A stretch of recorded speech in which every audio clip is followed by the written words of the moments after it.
એક પ્રહરની સેવામાં સામાન્ય દિવસોમાં રાજભોગ અને શયનભોગ સાથે ધરાવીએ છીએ, પણ હોલી ખેલના દિવસોમાં તેમજ હિંડોલાના દિવસોમાં રાજભોગ શયનભોગ જુદો લેવો જરૂરી ખરો તે જણાવશો. હવે જો વાત એવી છે એમાં કે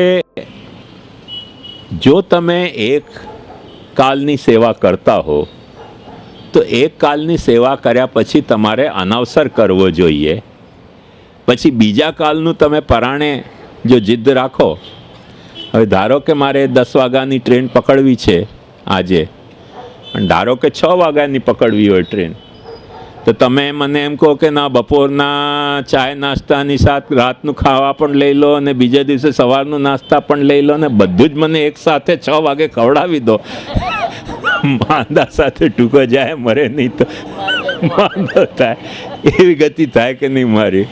આપણે ઠાકોરજીની બાલભાવથી સેવા જે કરીએ છીએ તે સહજ રીતે કરવી જોઈએ. એક કાલની સેવા કરતા હોઈએ તો એક કાલની સેવા પહોંચીને તમે અનવસર કરાવી દો. બંટામાં તો આપણે ત્યાં ઠાકોરજીને ભોગ ધરવામાં આવે જ છે, પછી બીજે દિવસે જે વખત તમે સેવા કરો.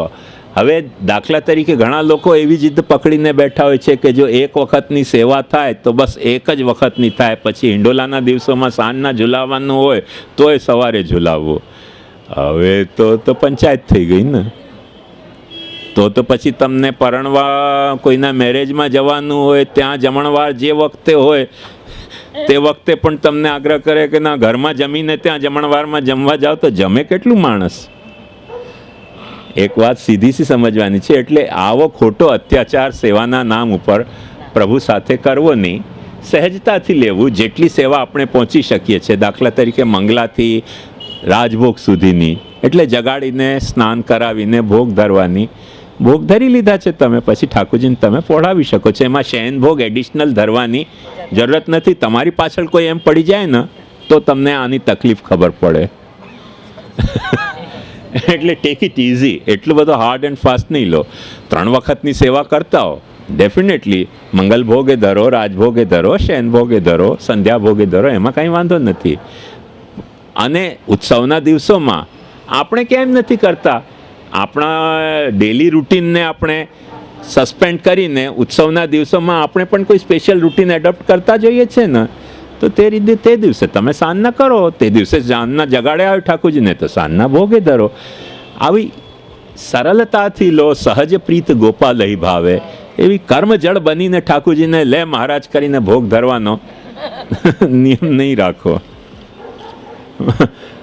મેં ઘણી વખતે મારા પ્રવચનમાં બતાવ્યું છે કે અમે હૈદરાબાદ જતા હતા, ટ્રેનમાં મારી સાથે ઘણા બધા વૈષ્ણવ હતા, હૈદરાબાદથી જગદીશ. મેં કહ્યું કે ભાઈ કોઈ લોકોએ ફલફૂલ લાવ્યા. હવે એક જણો ફલફૂલ લાવે તો માણસ ખાઈ શકે. હવે અમારી સાથે આખા ડબ્બા ભરીને વૈષ્ણવ, દરેક ફલફૂલ લાવે તો આખર માણસ તો છું ને હું, કેટલા ફલફૂલ ખાઉં? ન ખાઓ પાછું માઠું લાગે. એકનું ખાઓ બીજાનું ન ખાઓ તો પક્ષપાત લાગે. એટલે સરળ બચવા માટે મેં શું કહ્યું, ભાઈ મને ફલફૂલ ગમતું નથી આ વખતે જમવાનું. તો પછી ક્રોસ એક્ઝામિનેશન થઈ ગઈ. તો ક્યારે ગમે છે? મેં કીધું શું કહેવું? ગયો છે સાંજના ક્યારેક ફલફૂલ લેવું ગમે. હું એમ છટકીને અપર બર્થ ઉપર સૂઈ ગયો. સાંજના તો કરંડિયાના ઢેર હતા ડબ્બામાં. અરે મેં કીધું મારી નાખ્યા ભાઈ. સારું કર્યું મેં દૂધ ગમે છે ન કર્યું તમે એક ભેંસે ઘુસાડી હોત અંદર. એટલે આવી જાતની સેવા કરવામાં સેવ્યનું સુખ આપણે નથી વિચારતા. આપણી લે મહારાજીનું જ સુખ વિચારીએ છીએ કે લે મહારાજ કેમ કહ્યું કે ફલફૂલ ગમે છે તો ખાઓ. હવે કઢાંડિયા ભરીને એક જણો ફલફૂલ આવે, માણસ કેટલું ફલફૂલ ખાઈ શકે? કંઈ કોઠાની પણ કેપેસિટી તો હોય કે નહીં? તો એ જાતનો વ્યવહાર પ્રભુ સાથે, કેમ કે સેવાનો મૂળ જે સિદ્ધાંત છે તે આપણા કર્તવ્ય કરતાં પ્રભુના સુખનો વિચાર છે. તો જેમાં પ્રભુનો સુખ ન સચવાતો હોય એવી સેવા કોઈ દિવસે ન કરવી જોઈએ. તેથી તે દિવસમાં તમે સાંજના કરો તો કંઈ વાંધો નથી, અધરવાઇઝ જરૂરી નથી. એકકાલ, દ્વિકાલ અને ત્રિકાલ સેવાને કઈ રીતે સમજવી? હવે એકકાલ, દ્વિકાલ, ત્રિકાલ સેવાનો જો મિનિમમ જે સિદ્ધાંત હતો ને, સવાર, બપોર અને સાંજ, રાતની સેવા સેવાનો ક્રમ આપણે ત્યાં ઉત્સવ સિવાય નથી. અમુક ઉત્સવોમાં રાતની સેવા હોય, દાખલા તરીકે જન્માષ્ટમી છે, પ્રબોધની છે, દિવાળી છે, શરદ પૂર્ણિમા છે, વગેરે વગેરે. બાકી તો દિવસોમાં આપણે ત્યાં સેવાનો ક્રમ સવાર, બપોર અને સાંજ, એ 3 કાલ નપતી હોય તો 3 કાલ સેવા કરો, 3 કાલ ન નપતી હોય, 2 કાલ નપતી હોય તો 2 કાલ સેવા કરો. અને ફક્ત સવારના પાર્ટમાં જેવી રીતે આજના બિઝી લાઈફમાં બધાને માફક આવે છે, તો સવારના પાર્ટમાં તમે જેટલી સેવા કરી શકતા હો એટલી સેવા કરીને ઠાકોરજીને અનવસર કરાવો. બંટામાં તો તમે જરો જ છો, જારી તો તમે શૈયાજી પાસે પણ ભરો છો, એટલે પછી એમાં કંઈ બહુ વ્યર્થમાં ઠાકોરજીને પરિશ્રમ આપવો અને પોતે પણ એમાં પીડિત થવું કે મંગલ ભોગની સાથે જ હવે આજે સાંજના આપણે સેવા નથી પહોંચવાના કે બપોરને સેવા નથી પહોંચવાના, તો મંગલ ભોગમાં રાજભોગ પણ લે મહારાજ, અને રાજભોગમાં સંધ્યા ભોગ પણ લે મહારાજ, ને સંધ્યા ભોગમાં શયન ભોગ પણ લે મહારાજ, અને પછી શયન ભોગ સાથે બંટા ભોગ પણ લે મહારાજ. કેટલું લે મહારાજ? મહારાજ કેટલું લઈ શકે? એ વિવેક આપણને. યસ, હા હા. એકચ્યુઅલી આ રીતે કરવાથી પૂજાનો પ્રકાર થાય છે. સેવાનો પ્રકાર તો સુખનો વિચાર છે. સેવાનો પ્રકાર રીતનો નથી, પ્રીતનો છે. પૂજાનો પ્રકાર રીતનો છે કે જે રીત મંડાણી તે મંડાણી. સેવાનો પ્રકાર પ્રીતનો છે. Basic difference.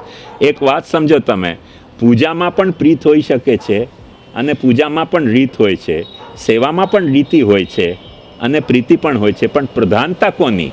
ત્યાં જઈને બંનેનો ભેદ પડે છે. જેમ ઓફિસમાં પણ જે તમને મળવા આવતા હોય તે પણ તમારા સ્નેહના પાત્ર હોઈ શકે છે, અને ઘરમાં તમારા જે સગાવાલા તમને મળવા આવતા હોય એ પણ તમારા પ્રીતિના પાત્ર હોઈ શકે છે. એ ઘરમાં જે સગાવાલા તમને મળવા આવે એમને તમે કંઈક નાગા બાબાની માફક તો નથી મળતા, એમને પણ કોઈક રીત ઘરની નભાવીને, રીત રસમ નભાવીને જ તો મળતા હો છો. ઓફિસમાં પણ એવી જ રીતે નભતા હો છો. ફરક ક્યાં પડે છે? સગાવાલાને માટે આપણે પ્રીત વધારે છે, રીત ગૌણ છે, અને ઓફિસમાં જે મળે તેમાં રીત પ્રધાન છે, પ્રીત ગૌણ થઈ જાય છે. એમ પૂજામાં જે છે તે પ્રીતિ ગૌણ થઈ જાય છે, રીતિ પ્રધાન હોય છે, અને સેવામાં પ્રીતિ પ્રધાન હોય છે અને રીતિ ગૌણ હોય છે. એટલે એવું નહીં વિચારવાનું. હા,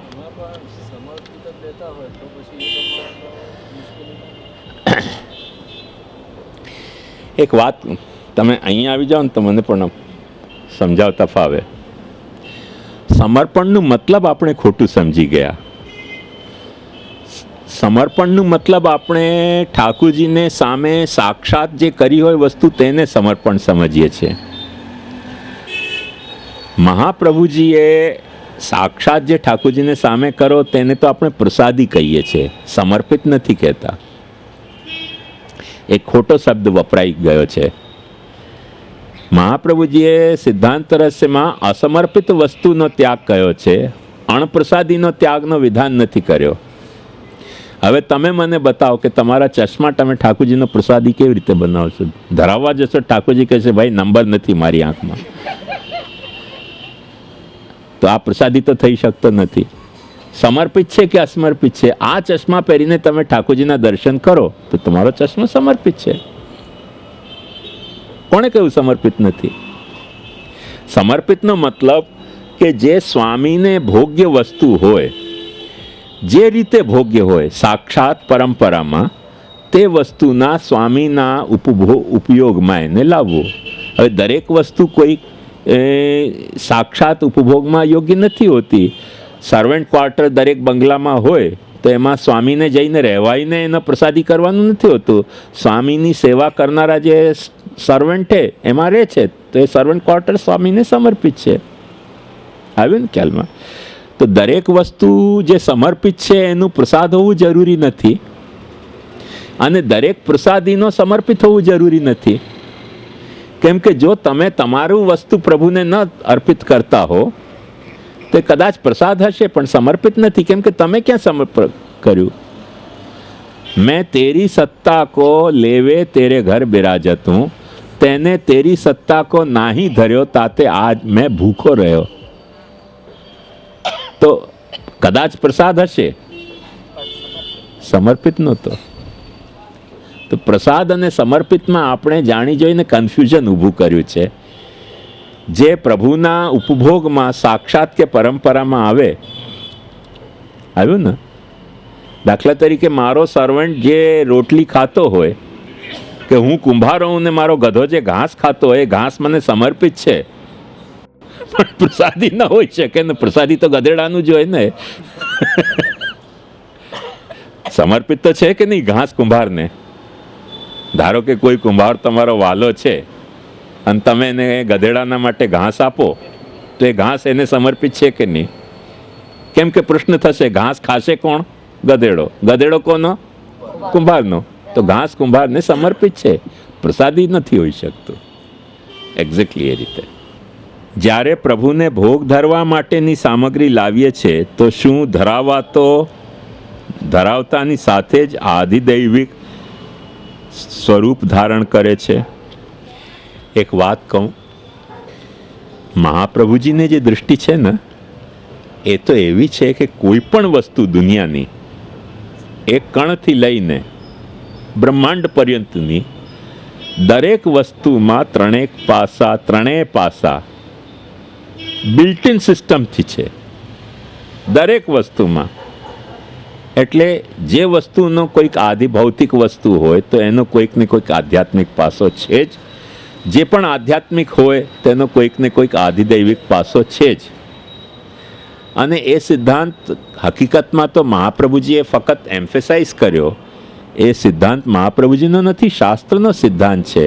કેમ કે શાસ્ત્ર દરેક ઠેકાણે આ 3 ડાયમેન્શનલ પર્સ્પેક્ટિવને જુએ છે કે દરેક ભૌતિક વસ્તુમાં કાંઈક એનો આધ્યાત્મિક પાસો છે. હવે આપણને ફ્રેમ સમજવામાં ડિફિકલ્ટી હોય તો આપણે સીધી રીતે એમ સમજી શકીએ કે દાખલા તરીકે એક ફૂલ છે. ફૂલ જે કરમાઈ જાય છે અને ખીલે છે તે એનો ભૌતિક પાસો છે, પણ એની જે સુવાસ છે તેનો આધ્યાત્મિક પાસો છે, પુષ્પની સુવાસનો. એવું નથી કે એ પુષ્પ સાથે ખતમ થાય છે. આવ્યું ને ખ્યાલમાં? સુવાસ તો આપણે અત્તર તરીકે ભેગી કરી શકીએ, પરફ્યુમ તરીકે પણ ભેગી કરી શકીએ. કપડામાં તમે પુષ્પને ઢાંકી દો તો કપડામાં પણ એની વાસ આવી જાય. ફૂલ ગળી જાય કદાચ, પણ વાસ તો આવી જાય ને. તો એ જે સુવાસ છે એનો આધ્યાત્મિક પાસો છે. હવે પુષ્પમાં જે આધિદૈવિક પાસો છે તે આપણને શાસ્ત્ર વગર ન સમજાય, પણ શાસ્ત્રમાં દરેક પુષ્પના અધિદેવતાઓ વર્ણવવામાં આવ્યા છે કે આ પુષ્પનો અધિદેવતા મહાદેવજી છે, આ પુષ્પનો અધિદેવતા વિષ્ણુ છે, આ પુષ્પનો અધિદેવતા આ દેવ છે, આ પુષ્પનો. એટલે એ શાસ્ત્રનો વિષય છે. આપણે લોક દૃષ્ટિથી એને ન સમજી શકીએ. દેવ બાબતનું જ્ઞાન લોકમાં આપણને થતું નથી. પણ એવી કોઈ પણ વસ્તુ નથી. સિદ્ધાંત મુક્તાવલીમાં મહાપ્રભુજી ચોક્કસ ગંગાજીના અર્થમાં આધિભૌતિક, આધ્યાત્મિક અને આધિદૈવિક 3 પાસાઓ દેખાવ્યા, પણ દુનિયાની કોઈ વસ્તુ એવી નથી કે જેમાં આ 3 પાસા ન હોય. ફોર ઇન્સ્ટન્સ, આ બોડી આપણી ભૌતિક પાસો છે, એમાં આપણો જીવાત્મા આપણો આધ્યાત્મિક પાસો છે. એ જીવાત્મામાં બિરાજેલો અંતર્યામી એ આપણો પણ આધિદૈવિક પાસો છે. બી શ્યોર, તમારો આધિદૈવિક પાસો છે તમારી ભીતર. એવી કોઈ વસ્તુ છે જ નહીં દુનિયામાં કે જેનામાં આધિભૌતિક, આધ્યાત્મિક કે આધિભૌતિક પાસો ન હોય.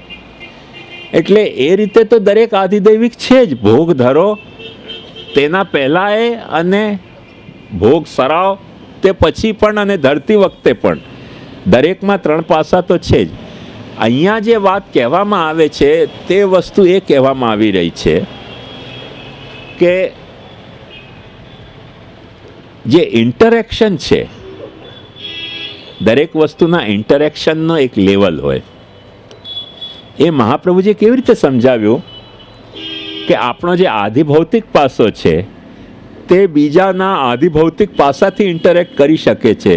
સરળતાથી આપણે એના આધ્યાત્મિક પાસા સાથે ઇન્ટરેક્ટ નથી કરી શકતા. આપણા ભીતર રહેલું જે અધ્યાત્મ છે તે કોઈકના ભીતર રહેલા અધ્યાત્મના પાસા સાથે ઇન્ટરેક્ટ કરી શકે, અને આપણી ભીતર રહેલો અધિદેવ કોઈક વસ્તુના કે વ્યક્તિના ભીતર રહેલા અધિદેવ સાથે ઇન્ટરેક્ટ કરી શકે.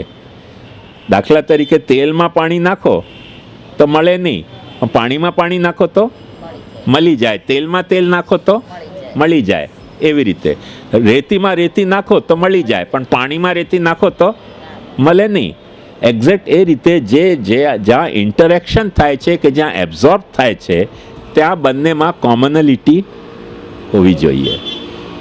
તો ગંગાજીનો જે આધિભૌતિક પાસો છે એમાં આપણે દેહને સ્વચ્છ કરી શકીએ છીએ, આપણે આત્માને સ્વચ્છ નથી કરી શકતા.